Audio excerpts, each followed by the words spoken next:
Bismillah, elhamdülillah, vessalatu vesselamu ala Resulillah. Assalamu alaikum, aziz din kardeşlerim. Bugün biz sizin bilen 24-nji dersimizde hem rizıklarını jelip itüşü, bizge kitirüşü, turmuş bereketlerin arttırışı sebepke sabırlıkны kirtmi buldura almadım. Çünkü niçin sabırlık rizıkны arttıra? Niçin sabırlık turmuşның bereketin arttıra? Çünkü turmuşta nersege gine tutunsaң da, nersege gine işleseң de, sabırlıksız oңuşka erişip bulmay. Sabır itken, muradına erişken, sabırlık tübü sarı altın, andy halık makalleri de Allah'a şükür yeterlik. Hem biz sizning bilen yaşaybız, icmaqta tugul. İcmaqta sabırlık gerekmi. Lakin biz yaşaybız dünyada. Sınav dünyasında yaşaganda sınavsız bulmay. Hem mine aydagizali qarayk kişide bolgan hayırlı sıfatlarını. Mine bar kişiler yumart, bar kişilerde şefkatlilik digen bir-birini kızganu digen bar kişilerde tırışlık, iştihat digen iş süyüşenlik. Lakin şuşu hem başka hayırlı nindigina sıfatını alsak da, eğer de kişide sabırlık bulmayken şuşu bir sıfat, qalgan bir sıfatta bula almay, ol yokka çıga. Alayık meselen, yumartlık dedik. Bütün kişide saranlık var. Hem kişi nişli sabırlık bilen saranlığın jine hem yumartlık kıla. Tırışlık, bütün kişide yalqavlık var. Nerse irte tağından şabıp, hizmet etip, tırışıp, tüzüp yürgen kişi, elle anın temlep yoqlısı kelmey mi? Elle anın ayak көтеріп, yalqavlanıp yatası kelmey mi? Kele. Lakin ol sabır ete. Hem ol özünün nefisini jingip, özünü tırışlıkka şakıra. Şuna göre, ahlaklılık, öz-özüngni tutu, qay vaqt turmuşta nerseler işitesin, ay edepli bolası kelmey. Ay aytası kele. Hatta hazretlerinin de qay vaqt tuturup aytası kelirge mümkün. Tege avulda bir avul mullası qadak qaga eken, qayadır qıymağa. Şundan bir avul malayı kelgen de qarap tura eken babayına. Şundan nerse oğlum birer sıravın bar mele? Yok deyken, dağın qaga eken babay. Şundan tuqtan indidir sıravın bar bitinde, nişep turasın degeš, tege kişkine malay eken. Mine dey mulla babay barmağına şu kişi bilen soqqaş nerse dep aytam eken, şunu bilesi kelgen edi. Көрәсең, әтисенең ишеткәне бардыр инде, муллалар ничек әйтәм икән. Шуңа күрә, әлбәттә, бөтен кешедә дә эчендә дорфалык, эчендә әдәпсезлек бар, азгынлык та бар, ләкин кеше аны тыя, сабыр итә. Менә шуңа күрә, сабырлыксыз бер хайырлы сыйфатта була алмый. Һәм кешедә бик күп яман сыйфатлар бар. Алар җитәрлек. Булсын мул саранлык, булсын мул кымсызлык, булсын мул масаю, тәкәбберлек, көнчелек бар. Кимдир тиз кызып китә. Менә нинди генә яман сыйфат булмасын, ул тышка чыга башласа, ул сыйфатны урынына утырта, туктата, юлга аркылы чыга, нәрсә? Сабырлык чыга. Әйе, кызып китергә бөтен кешедә теләк бар, булдыра, ләкин сабыр итә. Әйе, саранлык бар, бөтен кешегә дөнья кирәк. Әллә көне-төне садака тарата торган, хайрия эшләрне алып бара торган кешеләрнең саранлыклары юкмы? Әллә акча алардан артыкмы? Юк, бер кемнең дә артык акчасы һәм баласы юк дидек без сезнең белән. Шуңа күрә нәрсә? Кеше сабыр итеп, саранлыгын, кымсызлыгын җиңә һәм нишли юмартлык кыла. Шуңа күрә көнчелек кемдә юк? Кемдә юк? Күршеңнең синнән яхшырак машинасына утыргач, кемдә көнчелек барлыкка килмей? Килә, ләкин көнчелегеңне җиңәсең, телеңә чыгармыйсың, яман сүзләргә чыгармыйсың, яман эшләргә чыгармыйсың, сабыр итәсең. Шуңа күрә күп сөйләргә була, озын сүзнең кыскасы, адәм баласында була торган һәр бер хайырлы, яхшы сыйфатның артында нигез булып тора сабырлык, һәм һәр бер яман сыйфатны туктата торган bir qalqan, saqlauchi qalqan bo'lib tura sabırlık. Нәрсә соң ул sabırlık? Biz endi qaytыйк, татар телендә ул sabırlık, гарәп телендә sabır дип атала. Әйдәгез, әгәр дә бу безгә гарәп теленнән кергән икән, қайтик аның тамырына. Ул этимологик сүзлекләрдән карап, мин инде сабырлык сүзенең мәгънәсен, чыгышын таптым. Ул бар шундый гөл. Ул сабыр гөле дип атала. Сабыр гөле дип атала һәм менә бу нинди гөл? Һәр кешенең ишендә утыра нәфесе, мине утыра. Әлбәттә, бер нәфеснең дә тормышта мәшәкать кичерәсе, авырлык күтәрәсе килми. Кай вакыт нәрсәнедер нәфес теләмәсә дә, Аллаһы Тәгалә сөйгән эш өчен без нәфесне буйсындырабыз.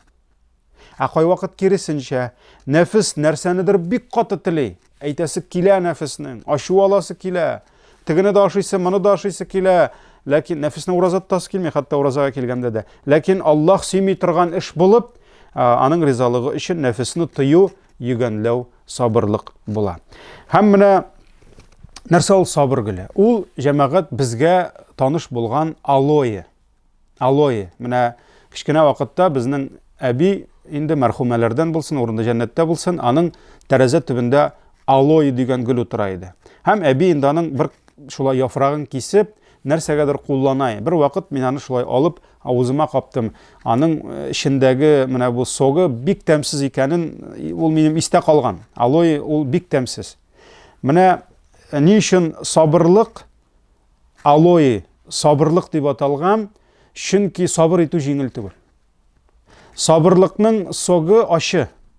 Ачы ни өчен? Чөнки ачуны чыгарып әйтәсе килә, ләкин сабыр итәсең. Сиңа явызлык кылган кешедән үч алырга мәкерлегең дә җитә, хәлең дә җитә, акчаң да җитә, ләкин сабыр итәсең, аны гафу итәсең. Хәтта менә гафу итәргә дә сабырлык кирәк. Әлбәттә, азгын тормыш итәргә бүген бөтен кешедә мөмкинлек бар, ләкин гыйффәтле кеше сабыр итә. Ни өчен? Чөнки Аллаһ ризалыгын өмет итә. Менә сабырлык ул җиңел түгел. Мәсәлән, сынау килгәч, әле алар турында бераз гына сөйләшербез. Сынау килгәч җиңел түгел. Җиңел түгел. Туганыңны югалтсаң, ниндидер берәр Алла сакласын, янгын, башка бәла каза килсә, җиңел түгел, ләкин сабыр итәсең. Әмма ләкин карагыз, алоэ сабыр гөленең аның согы ачы булса да бик файдалы. Бик файдалы диләр. Аны инде халык медицинасы да, сөйкле пәйгамбәребез пророческий медицинада да бар ул. Аны бүгенге көндә кулланалар, ул эшкә керү булсынмы, тышка төрле кремнар, мазьлар булсынмы, бик файдалы. Шуңа күрә сабыр итү ачы, җиңел түгел, әмма аның нәтиҗәсе бик татлы булачак. Ул бик файдалы кешегә. Менә шуңа күрә исегездә калдырыгыз, сабыр гөле шул сабырлыкка кайта. Һәм менә сабырлыкта нәфесне тыю җиңел түгел. Имам Ибн аль-Кайим үзенең бер кардәшенә яза, сабырлык ди, ул нәфесеңне Аллаһының харамнарыннан тыю ди. Нәфесне аның әмерләрен үтәүдә буйсындыру ди. Һәм Аллаһының тәкъдире алып килгән авырлыклардан зарлану һәм риза булмаудан тыелу ди. Менә шуңа күрә бу сабырлык әйе. Шуңа күрә ризык та әлбәттә сабырлыксыз булмый. Менә моңа кадәр без искә алдык берничә сыйфат. Шулай бит инде берничә сер.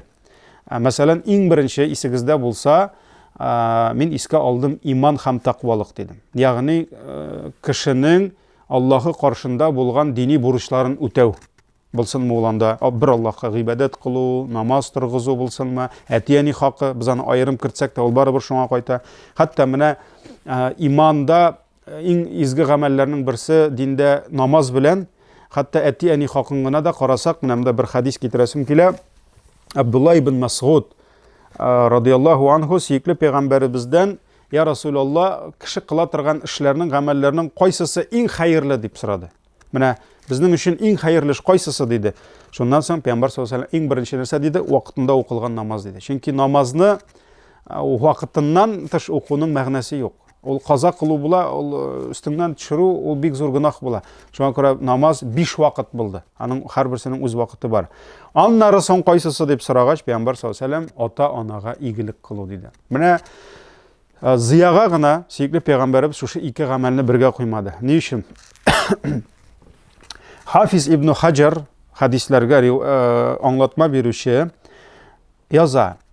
5 намазны вакытында укып баруда, ата-анага изгелек кылуда, ул һәр көнне кабатланып килә торган даими бурычлар булып торады. Һәм Аллаһның менә бу ике әмерен ди, 5 вакыт намаз һәм әти-әни хакын зурлау, ихлас күңелен биргән, Раббысына тугры һәм сабыр булган бәндәләр генә башкара алырлар ди. Сабыр булган бәндәләр генә башкара алырлар ди. Шуңа күрә, субханаллах, менә 5 вакыт намаз. Әлбәттә, Аллаһ Тәгалә Коръәни Кәримдә әйтә: "Ва иннаһа лакабира" ди. Намаз уку шул кадәр авыр ди. Фақат күңелендә шын иманы һәм Аллаһ каршында түбәнчелеге булган кешеләргә генә намаз уку җиңел ди. Шуңа күрә намазны укырга теләгән бөтенесе укый. Менә намаз укыйбыз, беребез дә үлмәдек тә, акчабыз да бетмәде. Анда намаз сәбәпле дусларыбыз да кадәр китмәде. Әлхәмдүлилләh, бөтенесе бар. Әле яңалары килә, күпме бәрәкәт килә. Ләкин нәрсә генә әйтсәң дә, намазны бит аны кәефкә, настроениегә карап укып булмый. Бүген намаз укыдың, иртәгә ярар, анда бүген ни инде эш көне күбрәк укыйм, иртәгә ял көне кыскартам. Мәсәлән, 3-не генә укыйм, анда 5-не генә, 5-не түгел 2-не генә укыйм, алай булмый. Хәтта мәдрәсәдән укып, авылга кайткач кешеләргә, Сарманга кайткач, азан әйтәм инде, тырыша азан әйтәм инде, күрәсең кычкырыбрак та җибәргәнмендер. Бер вакыт якшәмбе көнне бер әби кергән күршедә, татар әбисе. Инде ул бәлки исән дә түгелдер, бу инде 96-нчы елны булган хәл. Шуннан керә дә: "Эй улым" ди, "якшәмбе булса да ял ит инде" ди, "Өеңдә утыр" ди, "Намаз азан әйтмә" ди. Әйе, ул кеше уйлый бит инде, намазны шулай калдырырга да була, килмәсәң дә була дип. Менә шуңа күрә намаз ул көн сайын. Һәм әлбәттә, урамда да укыйсың, басу кырларда да укыйсың. Пәйгамбәр саллаллаһу алейһи ва саллям кем басып укый алмый, утырып укый алмаган, ятып укысын диде, ләкин укымасын димәде. Шуңа күрә әлбәттә намазда да сабырлык кирәк. Сабырлыксыз намазны саклап булмый. Һәм әти-әни хакында. Бүген мин әти сиңа әни яхшылык эшләдем, иртәгә сездән ял итим дип әйтеп булмый. Әгәр дә бигрәк тә инде Аллаһ ярдәм бирсен, шундый кешеләргә сабырлык бирсен, кемнең әти-әнисе урын өстендә ята, аларны көн сайын карарга кирәк, аларны көн сайын ашатырга кирәк, көн сайын бәлки алдын, артын, астын тазартырга кирәктер. Аллаһ ярдәм бирсен андыйларга. Шуңа күрә зур галимебез Хафиз ибн Хаҗар әйтте, бу ике әмерне дә үтәр өчен сабырлык кирәк диде. Шуңа күрә иң беренче менә без сезнең белән искә алган иман, тақвалык исегезгә төшерсәгез, һәм әти-әни хакында, һәм туганнар хакында берсе дә сабырлыксыз булмый. Булмый, берничек тә сабырлыксыз булмый. Шулай ук без сезнең белән хәтерегездә булса шөкр итүгә аерым дәресләр билгеләдек. Шулай бит инде бирдек. Шөкр итү. Менә нәрсә ул шөкр итү? Бер караганда Аллаһ сиңа нигъмәт бирде дә, син шуңа рәхмәт кенә әйтәсең. Һәм инде хак юлдан азмыйсың. Ә бит җәмәгать җиңел түгел. Хәтта халыкта нәрсә дигән? Халык әйткән, михнәткә түзеп була, рәхәткә түзеп булмый дигән. Кай вакыт кешегә бер авырлык, икенче авырлык килә, намусын да югалтмый, иманын да югалтмый, игътибарлы бөтенесенә, үзе кебек авырлыкка төшкән кешеләрне күрә, ишетә, сабыр итә, түзә, тешләрен шыгырдатып булса да. Ләкин бер көнне Аллаһ Тәгаләңә бер нигъмәт бирде, икенче нигъмәт бирде, проблемаларын алды, китте, әллә кемгә әйләнде, намаз кирәкми, мәчет кирәк. Кичә бер эше бармы иде, гел мәчеттә ятты, гел мәчеттә утырды дуга кылып, бүген эшләре китте, сәүдәсе китте, акча килә, вакыты юк, җомгага килергә дә шалтыратасың. Кара әле синең ничексең, күренмисең бит инде күптән, хәзрәт монда эшләр әле тегесе булса. Шуңа күрә нәрсә? Авыр чакта түзде, рәхәткә түзми. Шуңа күрә җәмәгать, галимнәр аны бөтен җирдә әйтәләр. Аллаһ Тәгалә һәр вакыт кабатлый. Без сезне нигъмәт белән дә, авырлык белән дә, ул инде никъмәт дип аталамы гарәпчә инде, авырлык белән дә, ягъни мәхрум итеп тә сыныйбыз диде. Бис-сарраи вад-дарраи диде. Һәм нәрсә? Күп галимнәр язалар үз хезмәтләрендә, авырлыкка түзүгә карый да, рәхәткә түзү кешегә авыр. Һәм сөекле пәйгамбәребезнең сахабасы Абдурахман ибн Гауф әйткән, Аллаһның илчесе белән бергә булганда ди, иң элек без авырлыклар белән сыналдык ди. Карагыз, сөекле пәйгамбәребез килде, аның кырына сахабалар җыелды. Аларга блокада да ясадылар, эмбарго да билгеләделәр, ничек кенә аларны мәхрум итмәделәр. Мәккәдән чыгып киттеләр, бөтен нәрсәсен калдырып Мәдинәгә килделәр Мәккәдән. Берәйберләре юк иде.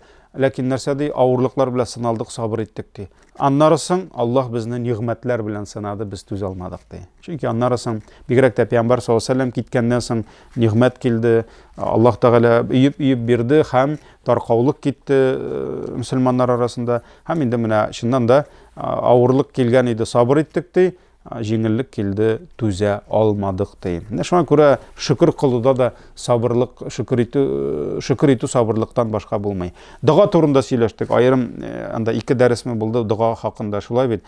Дугада да сабырлык кирәк җәмәгать. Дуга иң җиңел гыйбадат. Ләкин кайчан кешегә сабырлык кирәк? Кеше дуга кыла да, көтеп тора шундук хәзер аңа ишек шакып, акчасын да, ризыгын да калдырып китәләр. Гаилә дә хәзер менә дуга кылды да 2 минуттан үпкәләп биргән хатыны да чыгып кочаклап алды, гафу үтенеп, үзе гаепле булмаса да, син гаепле булсаң да. Шуңа күрә алай булмый. Аллаһ Тәгалә га дуга кылгач, без Аллаһтан көтәбез, әмма ләкин Аллаһны өйрәтергә кирәкми, кайчан кабул итәргә. Аллаһ үзе белә. Бу зур тема, без инде аны 2 дәрес сөйләштек, үзенә 30 дәрестә җитмәгән. Ләкин сабырлык турында шуны гына әйтәсем килә. Абу Хурайра радиллаһу анһу тапшырган хадистә Пәйгамбәр саллаллаһу алейһи ва саллям әйткән, бәндәнең кылган дугасы кабул булудан туктамас ди. Туктамас, ул кабул булачак ди, әгәр ул дугасында гынахлы нәрсә сорамаса, туганлык җепләрен үзү булмаса һәм ашыкмаса ди. Гынахлы әйбер нәрсә инде ул дугада, мәсәлән, син мәсәлән кеше бур, мәсәлән, кич белән чыга эшкә, һәм әйтә, я Раббым, миңа байларны жулларыма чыгарып куйсаң иде, эләкмичә генә полицияларга урлап алып кайтырга иде дип дуга кыла. Әлбәттә, ул дуга кабул булмый. Яки мәсәлән, берәү кемнедер рәнҗетергә, кимсетергә бара, миңа Раббым көч бир, теләш кышлары бир, бәреп кайтам мин аны, ул кабул булмый. Яки мәсәлән, безгә еш кына киләләр, хәзрәт, менә кибет ачам, bir hayır fatihаңны бир әле дип шуннан барып карыйсың анда, яки барганчы сорыйсың, ул аракы сата торган кибет, әйтәсең, мин хайыр фатиха бирә алмыйм. Ничек инде син Аллаһтан дуга кылып сорыйсың, аның әйбәт кенә аракылары сатылсын да, ул аракыларны эчеп кешеләр истерсен, кайтып хатынын кыйнасын, баласын рәнҗетсен дип. Шуңа күрә явыз эштә ярамый, ул кабул булмый. Икенчесе туганлык җепләрен үзү. Мәсәлән, әйтәсең, каргыйсың мәсәлән кешене, я Раббым, аның нәселе киселсә иде, балалары тауфиксыз булса иде, ул дугалар берсе дә кабул булмый, чөнки ул зур гына. Һәм өченчесе Пәйгамбәр саллаллаһу алейһи ва саллям ашыкмаса диде. Ашыкмаса. Шуннан сахабалар алдагыларын аңладылар, ләкин ничек ул ашыгу? Пәйгамбәр саллаллаһу алейһи ва саллям әйтә, менә ди дуга кылдым, ләкин миңа җавап булмады дип, өметен өзә һәм дугасын ташлый ди. Күрә бик күп кешеләр bir кыла, 2 кыладагын җавап күрмәгәч, кабул булмады, мин инде сорап караган идем, килмәде. Өйрәтмә Аллаһны кайчан кабул итәргә. Ул үзе белә. Тапшыр Аллаһка. Иң хәерле, иң кирәк вакытта һәм иң кирәкле рәвештә ул сиңа дугаңа җавап бирер иншалла. Шулай ук, газиз дусларым, хезмәт турында әйттек. Әлбәттә, хезмәт ул михнәт. Хезмәт бәрәкәтне арттыра. Ризыгыңның тәме бөтенләй икенче була, әгәр дә маңгай тирләреңне тамызып, шул ризыгыңны алып кайтып ашасаң. Бунда бернинди шик юк. Сез бөтенлегездә минем белән килешәсездер, ләкин хезмәт ул михнәт. Ул михнәт. Хезмәт итүдә сабырлык кирәк. Һәм Риза Фахриддин хәзрәтләре нәрсә дип яза? Дөньяда һәрбер рәхәтнең артында михнәт тора ди. Һәрбер җиңеллек артында авырлык һәм сабырлык тора ди. Әгәр дә тәмләп ризык ашыйсың килсә, ул тәмле ризыгыңны михнәт кичереп, сабыр итеп, эшләп, хезмәт итеп алып кайтасың. Шуннан соң гына ул тәмле була. Мәсәлән, диванда ятып, көненә ничә тапкыр ашап, аның тәме булмый ул ризыкны. Тәмләп йоклыйсың килсә, нәрсә? Хезмәт итеп, арып, талып, алҗап, кайтып аусаң, анда йомшак түшәге дә кирәкми, идәнгә ятып та келәм өстендә дә йокларга була. Шулай бит. Шуңа күрә дөнья шулай төзелгән, һәр рәхәткә михнәт аша барыла. Шуңа күрә монда сабырлык кирәк. Садака турында әйттек. Шулай бит. Әлбәттә бәрәкәтне арттыра, ләкин һәрбер кешедә саранлык бар, саранлыгыңны тыймыйча, сабыр итмичә берничек тә булмый. Хәтта җәмәгать, менә без хәзер ураза тотабыз. Аллаһ Тәгалә кабуллардан кылсын. Менә ни өчен бигрәк тә җәй көннәрендә күп кешегә ураза тоту авыр. Ни өчен? Төрле сәбәпләр табалар. Кемдер авырый, гызырлы, ләкин кай вакыт шушы иман зәгыйфлеге сәбәпле дә кеше ураза тотасы килми. Ни өчен? Чөнки менә бер сорау, уразада нәрсә эшләргә кирәк соң? Уразада бер нәрсә дә эшләргә кирәкми. Ягъни ураза ул кирпич тотып стена күтәрү түгел, ул мәчет салу түгел, кесәдән акча чыгарып бирү түгел. Уразада киресенчә нәрсәдер эшләмәскә кирәк. Мәсәлән, гадәттә син ашыйсың, уразада ашамыйсың. Гадәттә син эчәсең, уразада эчмисең.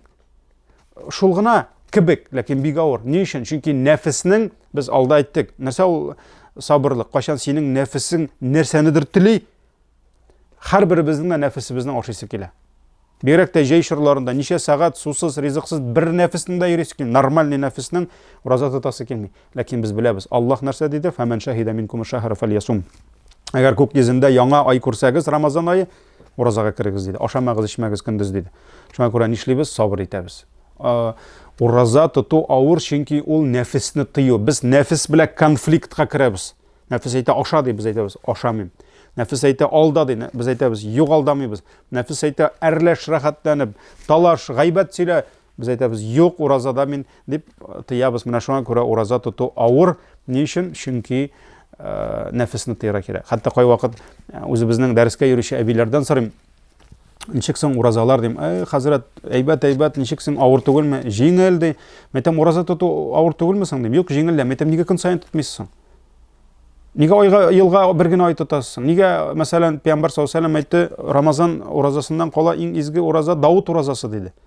Давуд алейхиссалам гомер буе бер көн ураза тоткан, бер көн ял иткән, бер көн ураза тоткан. Нигә шулай дигәч, аптырап бер-берсенә карыйлар елмаеп. Җиңел түгел. Җиңел дип шапырынсак та, нәфесне тыясы килми. Теләсә кайчан чәй эчәргә өйрәндек, теләсә кайчан ашарга өйрәндек. Шуңа күрә менә уразаның да хикмәте сабырлык, шуңа күрә аның әҗр савабы да күптер.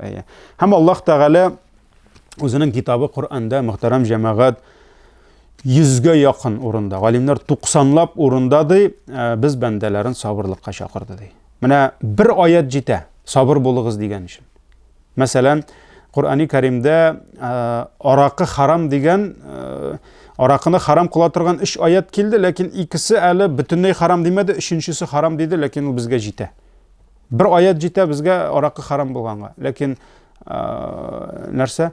Аллаһ Тәгалә бер аятта сабыр булыгыз дип әйтсә җитер иде, ләкин Аллаһ 90 мәртәбә кабатлады. Ни өчен? Һәр даим исебезгә төшереп тора, сабырлыксыз булмый бәндәм, сабырлыксыз булмый. Кайбер аятларда Аллаһ Тәгалә турыдан-туры сабыр бул ди. Мәсәлән, фасбир сабран җамилан. Мәгарij сүрәсе 5-нче аят, Аллаһ Тәгалә әйтә, матур, күркәм сабырлык белән сабыр итте. Күркәм сабырлык белән сабыр итте. Ягъни булай гына түгел, матур итеп сабыр итте. Кайбер аятларда Аллаһ Тәгалә сабырсыз булмады. Мәсәлән, Пәйгамбәр саллаллаһу алейһи ва сәлләмгә кай вакыт авыр булды. Җиңел булмады. Аның да бәлки сабырлыклары биткәндер, лимит чыгып биткәндер, ләкин шул вакытта Аллаһ Тәгалә кисәтте, сабырсыз була күрмә диде. Мәсәлән, Аллаһ нәрсә диде? Фасбир ли хукми раббика ва ла такун ка сахибил хутти. Раббыңнан чыгу юлы килгәнче, җиңеллек килгәнче сабыр итте һәм балык әһле кебек була күрмәде. Кем ул балык әһле? Юнус алейхиссалам. Соңгы мизгелдә сабыр итмәде, китте дә балык аны йотты. Күпме сабыр итәргә туры килде шуннан соң. Шуңа күрә искә төшерде Аллаһ Тәгалә, Юнусны онытмады, нәрсә булды ди. Шуңа күрә сабыр бул диде. Кайбер аятларда Аллаһ Тәгалә әйтте, синең дөнья һәм ахирет бәхетең сабырлык белән бәйле диде. Мәсәлән, Әл-Гимран сүрәсе 200-нче аят, я юхаллазина аману сбиру ва сабиру. Әй иман китергән бәндәләр, сабыр итегез, сабыр булыгыз ди. Бүген сабыр иттең дә түгел, юк, һәр даим сабыр булыгыз ди. Ва рабиту ваттакуллаха лааллакум туфлихун. Аллаһның әмерләренә буйсыныгыз, сакта уяу булыгыз һәм нәрсә? Шул вакытта бәлки сез уңышка ирешерсез диде. Һәм шундый аятлар күп. Һәм хәтта җәмәгать, менә без инде алдагы дәресләрдә сөйләшкән идек. Адам баласы әгәр дә бер изгелек кыла икән, фәрештә аның изгелеген кимендә 10 мәртәбә артык яза. Аллаһ Тәгаләнең әмере белән изгелекне берне кылды, ләкин аңа безнең әйткәндә инде бонус буларак 10 мәртәбә тапкырланып изгелек языла һәм кешенең тырышлыгына, ихласлыгына карап 700гә кадәр арттыра Аллаһ Тәгалә. 700гә кадәр. Ләкин сабырлык гыйбадәтендә андый лимит юк. Ул 700 белән генә чикләнми, хәтта тагын да күбрәк була. Шуңа күрә Аллаһ Тәгалә нәрсә диде? Иннама юваффас сабируна аҗрахум бигайри хисаб. Дөреслекдә ди, фақат сабыр итүчеләр генә ди. Карагыз, иннәмә дигән сүз монда Аллаһ Тәгалә шикли, фақат бер генә эш өчен ди. Сабыр итүчеләргә генә ди, әҗр савапларны хисапсыз бирәчәкмен ди. Бу Зумара сүрәсе 10-нчы аят. Шуңа күрә сабырлыкның савабы шиксез икән, димәк дөньяда килә торган куанычлары да, бәрәкәтләре дә шиксез булачак иншаалла. Һәм инде әлбәттә тормышта килгән сынаулар, башка төшкән кайгылар каршында да сынмау өчен беләбез, әлбәттә сабырлык кирәк. Шуңа күрә Аллаһ Тәгалә үзенең «Вәлә нәблүвәннәкум» мин сезләрне сынаячакмын дип әйткәч, аятның ахырында «Ва бәшшири сабирин» диде. Сабыр итүчеләрне сөендер диде. Сөендер, мин аларга шундый бүләкләр, шундый шатлыклар әзерләп куям ди. Шуңа күрә Аллаһ Тәгалә сабыр, инналлаһа мағас сабирин. Аллаһ Тәгалә сабыр итүчеләр белән бергә булыр ди, ягъни аның ярдәме, аның кеше, аның кайгыртуы булыр ди. Һәм инде җәмәгать чыннан да менә кешегә Аллаһ Тәгаләдән ниндидер нигъмәт килә икән, бигрәк рәхәт инде безгә. Күңелләр шатлана, сөенә, без шулай бит инде менә әлхәмдүлилләh анда иләндең, кияүгә чыктың, никах булды синең, яки мәсәлән әти-әни булдың. Әлхәмдүлилләh, бу бит нинди зур шатлык. Шулай бит, мәсәлән, утырып йөргән атыңны яңарттың, фатирыңны, өеңне зурайттың. Әлхәмдүлилләh, шул кадәр рәхәт. Шулай бит, кай вакыт әле шатлыктан нәрсә шөкр итәргә дә онытабыз, кай вакыт шөкр итәргә дә онытабыз. Ләкин Аллаһ Тәгалә әгәр дә бездән киресенчә нәрсәнедер алса, кулга төшкән нигъмәтне кире тартып алса, шулай бит инде нәрсә нишәптер бирәсебез килми. Нишәптер бирәсебез килми. Ә бит менә без онытабыз бер әйберне. Аллаһ биргәндә үзенекен бирә, алганда үзенекен ала. Биргәндә үзенекен бирә, алганда үзенекен ала. Шуңа күрә әгәр дә Аллаһ синнән бер әйбереңне алып, шул әйбергә алмашка сабырлык бирсә, менә син бер югалтуга сабыр ит алсаң, дөрес итеп, ислам кушканча, ислам өйрәткәнчә, күңелең белән разый булып, тәкъдиреңә, язмышың белән килешеп, Аллаһ Тәгаләдән ерагайып түгел, ә киресенчә якынайып кабул итсәң шул авырлыкны, Аллаһ сиңа алмашка бер нигъмәтне алып сабырлык бирә икән, менә бу сабырлык сиңа тагын да зур нигъмәтләр алып киләчәк. Синнән киткән нигъмәткә карый зуррак нигъмәтләр алып киләчәк. Гомар ибн Габделгазиз, инде Гомар ибн Хаттабның нәселеннән, шулай бит инде оныгы Ләйләнең улы бит инде Гомар ибн Габделгазиз. Ул минбәрдән шундый вагыз сөйләде бер вакыт. Әгәр Аллаһ бер кешегә нигъмәт биреп, нигъмәт ниндидер нәрсәдер бирде ул сиңа, шулай бит инде. Аннан ул нигъмәтне кире алса. Мәсәлән, Аллаһ сиңа байлык бирде дә кире алды. Синең өең бар иде, бүген юк. Сиңа сәламәтлек биргән иде, бүген кире алды. Аллаһ сакласын, бала биргән иде, балаңны кире алды. Әгәр Аллаһ сиңа бер нигъмәтне биреп, аннан кире алса, әмма шушы алынган нигъмәт урынына сиңа сабырлык нигъмәте бирсә, бил ди, сабырлык нигъмәте ул алынган нигъмәттән дә хәерлерәк булачак ди. Ни өчен? Чөнки сабыр иткәнең өчен Аллаһ сиңа бик күп бирәчәк. Бик күп бирәчәк. Һәм моны бөтен нәрсәгә туры китергә була. Кемдер әйтәм бит, хәтта малын югалта, сабыр итеп, дугада булса, дөрес эшләсә, Аллаһ аңа күбрәк мал бирәчәк. Кай вакыт кешенең Аллаһ сакласын, яраткан кешесе китеп бара, баласы вафат булырга мөмкин. Әгәр сабыр итсә, Аллаһ дөньяда аңа шушы, иншалла җәннәттә ул баласы белән очраштырачак. Әле дөньяда күпме аңа Аллаһ Тәгалә нигъмәт бирәчәк шушы сабыр иткән өчен. Шуңа күрә иннама юаффас сабируна аҗрахум бигайри хисаб. Зумара сүрәсе 10-нчы аят, сабыр итүчеләр генә шиксез әҗр савапларга ирешерләр ди. Шуңа күрә җәмәгать, сабырлык Аллаһ Тәгаләдән бирелгән бик зур байлык һәм менә монда хәтта инде дәресенең ахырына таба шундый сорау да куясым килә. Без бит инде нигъмәтләрне Аллаһтан сорарга кирәк дидек. Шулай бит. Имам Шафиғи юлның бер ягыннан икенче ягына чыгыр өчен дә Аллаһтан ярдәм сорады. Иелеп ботинкаңның бавы сүтелсә дә, шуны бәйләргә Аллаһтан ярдәм сорыйбыз. Ләкин сабырлыкны сорарганмы, юкмы дигәч, монда галимнәр кызык фикерләрен яздылар.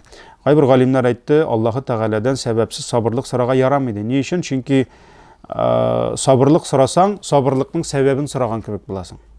Мәсәлән, синең тормыш бүген субханалла җиңел генә бара. Әлбәттә, ул вакыт проблемалар була. Син инде кулыңны күтәреп Аллаһтан: "Я Раббым, миңа сабырлык бир" дисең. Сабырлыкка бит сәбәп кирәк. Шуңа күрә иң беренче Алла сакласын, ул сиңа сабырлыкка сәбәбен җибәрә. Сиңа авырлык җибәрә, аннары соң сиңа сабырлык бирә.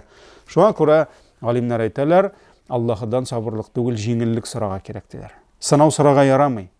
Гафият, җиңеллек сорага кирәк, бәла казалардан сакла дип сорага кирәк. Ә инде сиңа авырлык килгән икән, андый вакытта сабырлык сорасаң да була дип әйтәләр. Һәм әлбәттә инде сабырлык, мөхтәрәм җәмәгать, ул бик зур байлык. Әлеге байлык арткан сайын, кеше үзенең әхлагын, тормышын сабырлык белән зиннәтләгән сайын, аның бәхете дә, аның куанычлары да артачак кына. Һәм Имам Ахмад үзенең Зөһдөлек китабында бик күп михнәт кичергән, утны суны үткән Гомар ибн Хаттаб, сөйкле пәйгамбәребезнең тугры халифасының сүзләрен китерә. Нәрсә дигән ул? Тормышыбызда булган иң хәерле нәрсәләрне сабырлык аша таптык дигән. Шуңа күрә сабырлык белән үзебезне зиннәтлик, Аллаһ Тәгаләдән җиңеллек сорыйк һәм инде шушы сабыр итеп, түзеп, тормышыбызны дөрес итеп алып барып, Аллаһ Тәгалә хәерле, бәрәкәтле ризыкларга, тормышларга безне ирештерсә иде. Мөхтәрәм җәмәгать, безнең дәресебезне кемнәр бүген карый, кемнәрдер иртәгә карар инде бәлки. Бүген иншалла Рамазанның 27-нче кичәсе, Кадр киченең иң зур ихтимал бүген булыр дип. Шуңа күрә мөхтәрәм җәмәгать, йоклап ятмагыз, дугада булыгыз, намазлар укыгыз, башыгызны сәҗдәгә арыгыз, күтәрмәгез. Аллаһ Тәгалә бу төн 1000 айдан хәерлерәк диде. Шуңа күрә бер төннең дугасы, гыйбадәте, зикр тәсбихы 80 елдан артык кылган зикр тәсбих дугадан күбрәк була. Шуңа күрә кулыгыздан бу бәхетне, бу форсатны ычкындырмагыз. Тырышыгыз, Аллаһ Тәгалә үзе җиңеллек бирсен, Кадр киченә ирешергә безгә насыйп итсен. Исән-имин булыгыз. Ассаламу алейкум ва рахматуллаһи ва баракатуһ.